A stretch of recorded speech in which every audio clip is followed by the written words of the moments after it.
நீங்க வசனத்தை கேட்கிறவங்க இல்ல, நீங்க யாரா இருக்கணும்னா வசனத்தை நேசிக்கிறவங்க. நீங்க வசனத்தை நேசிச்சீங்கன்னா உங்க வாழ்க்கை எப்படி இருக்கும்னு கேட்டீங்கன்னா மிகுந்த சமாதானமா இருக்கும். இன்னைக்கு நிறைய பேர் வாசிக்கிறதுக்கும் நேசிக்கிறதுக்கு ரொம்ப வித்தியாசங்க. நான் சொல்லுவேன், கர்த்தருடைய வார்த்தை கிடைத்த போது நான் அதை உட்கொண்டேன், என் ஆகாரத்தை பார்க்கிலும் நான் மிகுதியாய் அதை காத்து கொண்டேன் என்று பரிசுத்தவான்கள் சொன்னாங்க. இதை என்ன செய்தாங்கன்னு கேட்டீங்கன்னா, வசனத்தை எப்படி செய்தாங்கன்னா சாப்பிட்டாங்க. சாப்பிட்றதுக்கு என்ன வேணும் சொல்லுங்க? சாப்பிட்றதுக்கு என்ன வேணும்? அப்படியா? அப்படி இருக்க மாதிரி தெரியல எனக்கு. பசியும் வேணும், ருசியும் வேணும், சாப்பாட்டு மேலே விருப்பமும் வேணும். எங்கள் பிள்ளைங்க காலேஜ் முடிச்சு வருவாங்க, மம்மி என்ன குழம்பு?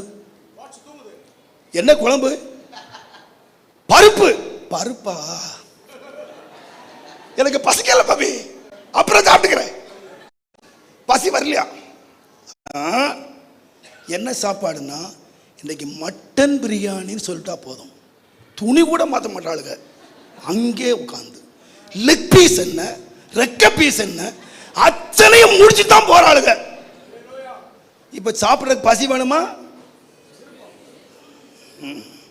கருவாட்டு குழம்புனா வயிறு தானா விரியுது இல்ல, சாம்பார்னா அப்படி சுருங்கிருது இல்ல, எப்படி மீன் குழம்புன்னு அப்படியே விரியுது.